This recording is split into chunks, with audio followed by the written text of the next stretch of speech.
ఇప్పుడిప్పుడే సద్దుమణుగుతుండగా ఖైరతాబాద్ అసెంబ్లీ నియోజకవర్గంలో పొలిటికల్ జోష్ మొదలైంది. రాష్ట్రంలో ఉప ఎన్నికలు వస్తాయనే ఊహాగానాలు కనిపిస్తుండడంతో ప్రచార యుద్ధం మొదలైంది.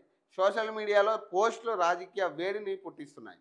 2023 అసెంబ్లీ ఎన్నికల్లో ఖైరతాబాద్ నుంచి బీఆర్ఎస్ తరపున పోటీ చేసి గెలిచిన దానం నాగేంద్ర ఆ తర్వాత కాంగ్రెస్లోకి వెళ్ళారు. 2024 పార్లమెంట్ ఎన్నికల్లో కాంగ్రెస్ టిక్కెట్పై సికింద్రాబాద్ లోక్సభ నియోజకవర్గం నుంచి పోటీ చేసి ఓడిపోయారు.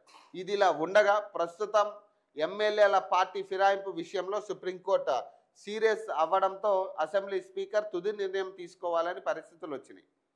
10 మంది ఫిరాయింపు ఎమ్మెల్యేల పరిస్థితి ఎలా ఉన్నా దానం నాగేంద్ర కాంగ్రెస్ అభ్యర్థిగా సికింద్రాబాద్ లోక్సభ నియోజకవర్గం నుంచి పోటీ కారణంగా పార్టీ మారినట్టు స్పష్టమవుతుండటంతో దాంతో ఎమ్మెల్యే పదవికి ఆయన రాజీనామా చేస్తారనే ప్రచారం ఊపందుకుంది.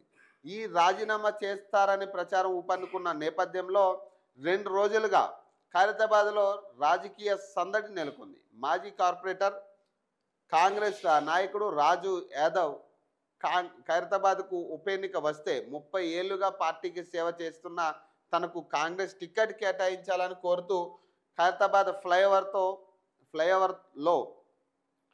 ఫ్లైఓవర్తో పాటు పలు కూడళ్లలో ఫ్లెక్సీలు ఏర్పాటు చేశారు.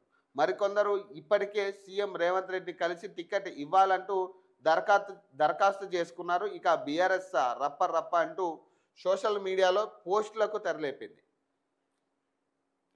ఉప ఎన్నికలకు తాము సిద్ధమనే సంకేతాలతో కూడిన పోస్టులు చేస్తుండడంతో చర్చనీయాంశంగా మారాయి.